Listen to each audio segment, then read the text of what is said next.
Olha só, Caio, tem uma questão de um rapaz, o Fernando, e ele faz um comentário de que a sexualidade no meio evangélico é extremamente adoecida. Uhum. E ele fala que dentro da relação humana, né, o sexo é um elemento de extrema importância, essencialidade. Como é que você vê essa questão, essa doença que está em toda a sexualidade no meio evangélico? Bom, tem pessoas que fazem sexo só no escuro, ou de roupa, com buraco na coberta, bom, na boca. Ele está partindo assim daquela coisa ainda do buraco no lençol, não é? No buraco no lençol. Não era nem o missionary position, né? Era o buraco no lençol, era o véu que ainda estava sendo rasgado. Né? Porque no meio evangélico, eu me lembro, por exemplo, quando eu me converti, crente não transava domingo, era pecado. Era uma abominação um casal de Deus transar no domingo. Talvez depois do culto. Quando tudo já antes não, antes quebrava a santificação. Isso aí era ensinado. Em dia de ceia, não se tinha relações sexuais sob hipótese nenhuma no meio cristão. Qualquer outra posição que não fosse o oficial papai e mamãe era uma desonra ao leito conjugal. E quem que inventou essa posição? Ora, quem inventou isso vem sendo inventado há milênios. Então por que só ela que é certa? Hã? Então por que só ela que é certa se ela foi inventada também? Não, meu querido, mas ela foi inventada por quem podia mandar você para a fogueira se você fosse contrário. Pois é. Então, são milênios, você não precisa nem ir muito longe, há um livro que está esgotado, mas o pessoal encontra aí no Amazon ou em outros lugares desses de compra de livro que você devia ler, chamado Eunucos por Amor ao Reino de Deus, que é escrito por uma PhD em História e Teologia alemã. É a tese dela de fato, ela era católica, foi excomungada pelo Papa depois que escreveu o livro, porque ela inventaria com documentos históricos toda a loucura do cristianismo católico e também passa pelo protestante, que nos mostra que não tinha como, com aquele tipo de maluquice, de loucura, de intervenção da igreja, proibindo a mulher de ter um orgasmo, dizendo, por exemplo, que se um homem adulterasse com uma mulher, ele levaria muitas chicotadas, mas que se ele fizesse sexo oral na mulher dele, ele poderia ser enforcado. Para você ter ideia do nível de intromissão, de maluquice, de julgamento que tudo isso já causou, a Europa inteira foi tomada disso. Depois veio o puritanismo protestante que carregou toda essa carga horrorosa e que se transformou em cultura cristã sexual generalizada. Tudo era pecado. Até no casamento o sexo era uma coisa perigosa. Por exemplo, um homem que desejasse a sua mulher todos os dias era tarado no meio evangélico. Tinha que haver uma certa moderação. Tinha que ser de vez em quando. Na Igreja Católica ainda tinha proibição anticoncepcional. Então, meu querido, o sexo máquina de parir a mulher. Tinha que ser para parir. Então, se ele não se segurasse, ele ia virar pré-A. Era filho que não acabava mais, né? E como é que segura? Ou então ele ia vestir camisinha de intestino de bode, mas escondido de todo mundo, porque até o lixo dele era revirado, e se encontrasse uma camisinha de Vênus, um preservativo desses feitos de intestino de animal, como era na antiguidade, no lixo dele em algum lugar, ele era juízo, levado a juízo, e poderia ser executado dependendo da época. Ou no mínimo levar muita chicotada, porque ele tinha cometido um homicídio contra a vida, contra o esperma, não gerando filhos. Então a loucura ocidental sobre o sexo é de um tamanho que não tem medida. Não existe povo sexualmente mais doente no planeta Terra do que o povo cristão. Nem os muçulmanos, que têm éticas sexuais extremamente mais abertas, apesar de todas as restrições estéticas de aparência, mas o que rola na intimidade, e o negócio é para valer, não é? E a avidez árabe é estimulada pelo Corão, faz bem. Não que não seja na Bíblia. Paulo diz, olha, não vos abstenhais sexualmente, exceto talvez por algum tempo. Cria todas as condicionais, mas... Mas nós não temos 21 virgens esperando a gente. Mas tem um detalhe. Já nos dias de Paulo, ele diz, nos últimos dias haverão os que proibirão o casamento. Ele já estava anunciando que a sexualidade cristã haveria de se transformar numa coisa tão esquisita que até o casamento haveria de ser proibido.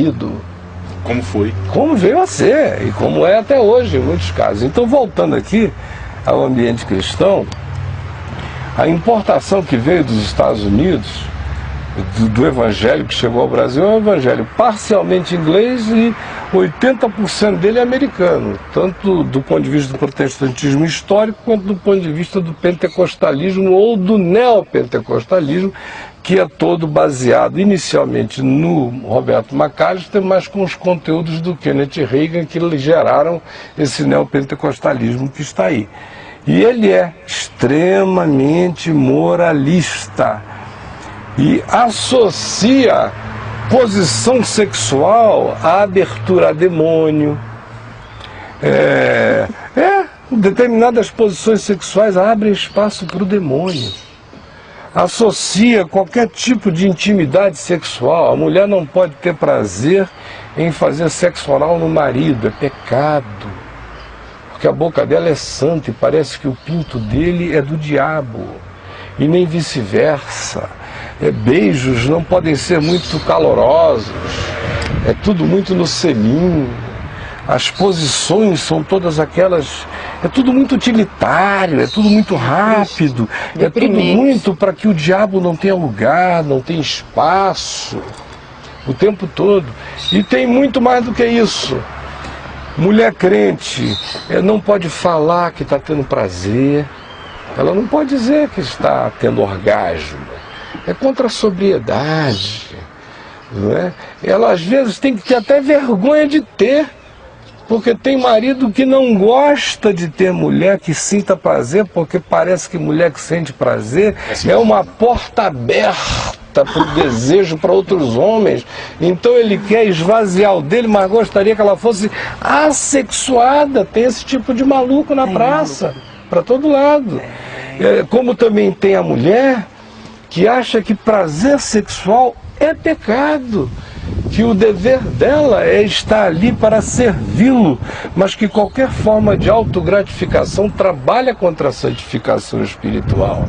Aí você pode ir aumentando todas as formas de maluquice até ver o seguinte, ora, isso era assim no meio evangélico até 20 anos atrás. Eu recebia cartas, lá na Vinda até 20 anos atrás, aos milhares que eu não podia nem responder, não dava tempo. De gente que queria saber, escuta, eu tive uma relação anal com a minha mulher, eu usei camisinha, mas eu estou me sentindo pecado, eu não estou em pecado, eu não tomo a ceia há 6 meses. Aí o outro confessava uma coisa desse tipo, ou de outro tipo, ou de qualquer tipo, e todo mundo se punindo. Aí, pois bem, chega o ano de 98, aconteceu o que aconteceu comigo, em janeiro de 2003 eu lancei o site. E aquele povo que não falava em sexo, que tudo era proibido, que tudo era pecado, que tudo era não sei o quê, abriu uma comporta, meu amigo, que eu fiquei 3 anos que eu me sentia escrevendo um pornô gospel site. Porque eu digo, esse pessoal doente só pensam nisso o dia inteiro. Eu tinha que escrever lá, não sei se vocês lembram, eu dizia, olha, os temas das cartas são temas das pessoas. Eu não vivo com a cabeça cheia desse negócio. Eu lembro disso. Quem quiser saber o que eu penso, isso, né? leia devocionais, reflexões, opiniões, é o que anda pela minha cabeça. Esse outro negócio anda pela cabeça de baixo dos outros. Anda na cabeça que vive pendurada, não na minha. Eu não sou doente assim. Mas abriu a comporta inteira. Agora, hoje a gente já está no outro ponto.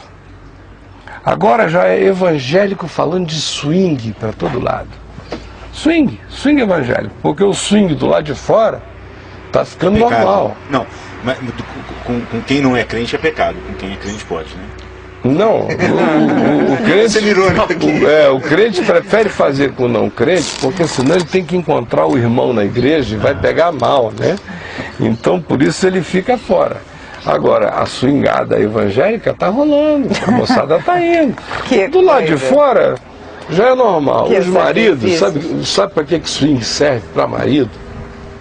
Tem a mínima noção, cara. Serve para marido o seguinte, ele não tá nem aí para mulher.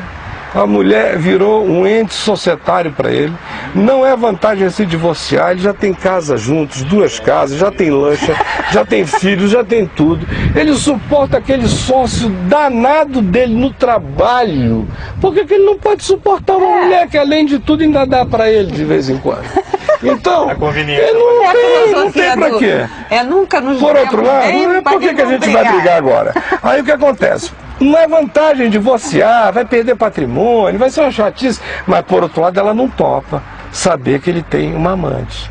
Aí o que ele tem que fazer? Ele tem que fazer a mulher gostar de não ter amante, mas de transar com alguém. Aí ele começa a dizer a ela que podia apimentar o sexo entre eles, é sempre entre eles. Olha, vai ficar melhor para nós, vai ficar uma delícia. Vai ficar uma delícia. Você vai isso, vai aquilo, nós vamos nos encher disso. E a coitada não quer. Elas me escrevem, choram, não vão. Eu digo, não vá, minha filha. Não sei o que e tal, mas o cara enche a paciência. Aí as fracas vão. Aí vai ali, o intuito de satisfazer o egoísmo do outro atrás, se cobrindo, não sei o quê. Aí faz a primeira, chora beça. Faz a segunda, chora beça. Faz a terceira, já não chora tanto. Faz a quarta, diz, bom, não é bom, mas a gente tolera. Faz a quinta, diz, esse aí foi até melhor porque ele me tratou legal. Na 10ª, ela já está dizendo, tem as suas vantagens. Bom, desde que não tenha continuidade. Ela diz, porque o meu marido é você. Mas ele já conseguiu o que ele queria. O que ele queria? Ele não quer ter o estresse de fugir dela, de esconder o celular, de ir para um motel, de fugir, de ficar igual um refugiado, traindo. Não, tranquilo. Ela fica num quarto, ele fica no outro. Preguiçoso. Acaba dali, eles se encontram, não doeu nada em ninguém. O outro pode dizer que pegou a minha mulher, mas eu peguei a dele também. Então todo mundo está interessado em ficar quieto. E assim a corrupção desse negócio vai destruindo tudo, e o pessoal está pensando que é massagenzinha com pênis e pepeca no fim de semana, e não sabem que Paulo diz que isso infiltra espírito no âmago do ser, corrói o indivíduo por dentro, é um câncer na mente, no espírito, na afetividade, vai acabar destruindo tudo que um dia houve, vai tornar essa pessoa um pedaço de papa, de coisa nenhuma. E aí tem evangélico agora já entrando nessa, fazendo essa viagem, né? Já estão indo para esse outro lado. Eles estão vindo do buraquinho no lençol para entrar no swing. E num espaço de tempo que não demorou 10 anos. Então a que eu atribuo isso? Essa repressão milenar. Na hora que eles viram tudo que é pastor por aí, pulando a cerca, traindo, tendo amante, tudo que é confusão, roubo, calhordice, safadeza, o cara disse, o que eu estou fazendo aqui? Mantendo a minha integridade numa coisa que nunca nem me explicaram o que é. Se aqueles que estão diante de mim não estão nem aí para coisa alguma, quer saber? Eu vou também frequentar a igreja, vou dar o dízimo lá, eles estão dizendo que Deus gosta de dinheiro, eu dou dinheiro, mas vou soltar a franga. Então, cara, isso não vem, acho que desde quando se começou a fazer uma leitura romântica de Cantares e aplicar isso à igreja, né, tirando todo o contexto que ali se fala de uma relação entre homem e mulher, da sexualidade, da saúde que existe nisso, a igreja dali vem criando sobre o sexo um tabu. Adolescente hoje não põe a mão naquilo nem aquilo na mão. Só que o adolescente cresce com uma pulsão dentro dele, não naturalmente botava, né? Aquilo vai só aumentando. Hoje em dia os adolescentes já estão quase nascendo com aquilo na mão, né? Porque o negócio está solto para todo lado. No meio da igreja você cria um não né, põe uma pedra naquele desejo, naquele vulcão, quando você vê daqui a 9 meses tem uma barriga, 2 jovens, uma família, e você obriga-os a casar. Aí ficam lá dizendo pro cara que a masturbação que ele fez de manhã lá é pecado, que ele está no inferno porque se masturbou, não sei o que e tal, aí o cara transforma a masturbação num ato de Satanás. Aí quanto mais ele se masturba, parece que é o diabo pegando na mão dele e lá e não sei o que, e vai. Aí ele vai demonizando a masturbação vai virando um vício do inferno, vai aumentando dentro dele, ele vai se endiabrando na masturbação, ele não consegue mais parar a masturbação. Aí o cara fica me escrevendo dizendo, pastor, eu estou indo pro inferno por causa da masturbação, pelo amor de Deus, me ajuda. Aí eu digo, meu filho, pelo amor de Deus, tira o diabo da masturbação, que a masturbação vai ficar cansativa logo, vai começar a arder tua mão, vai esfolar teu pinto, você vai começar a se achar um babaca, mas aí enquanto o diabo estiver aí animando essa história, meu querido, você vai ficar com 45 anos com uma mulher maravilhosa na sua cama, indo pro banheiro, virar garotinho de Satanás se masturbando, tremendo, e pensando no acampamento Palavra da Vida, ou em qualquer que seja a igreja que tenha dito, no acampamento Palavra da Vida, que está cheio de gente boa lá, mas nessa área era qualquer coisa. Se você olhasse para uma menina, achasse ela bonita, você já tinha pecado no coração. O primeiro beijo era no altar. O namoro era pegando no dedinho. É esse espírito que está aí, que só gera, como diz Paulo em Colossenses, não tem nenhum valor contra a sensualidade. Não toques isto, não pegues aquilo, não olhes aquilo outro, não faças qualquer que seja coisa. Tem aparência de sabedoria, de falsa humildade, mas não tem nenhum poder contra a sensualidade. Então, com relação à sexualidade, a gente tem que fazer o quê? É orientar essa moçada toda, né? Eu acho que a gente vai deixar essa pergunta para segunda-feira que vem. Aí eu queria que você chegasse já na segunda-feira que vem para a gente conversar sobre sexualidade, o que a gente tem que fazer. Eu tenho também uma pergunta para segunda que vem. Tá. Talvez. Se eu fosse um jovem de 20 e poucos anos assistindo esse bate-papo nosso aqui, eu estaria com a seguinte pergunta. Quando eu vou saber, ou como eu vou saber que realmente está na hora e essa pessoa mesmo? Deve bater uma dúvida, não? Em quem tem consciência, sim, né? Eu, como nasci sem esse problema, para mim o que rolasse... Mas eu não sou padrão para nada, eu sou um salvo da desgraça, né? Tanto é que eu fiz o possível para que os meus filhos encontrassem um caminho bom. Porque eu sei que eu sou um sobrevivente, eu não recomendo o caminho do sobrevivente a ninguém. O que Jesus recomenda é o caminho da vida, não o caminho da sobrevivência. Nós vamos ficar por aqui.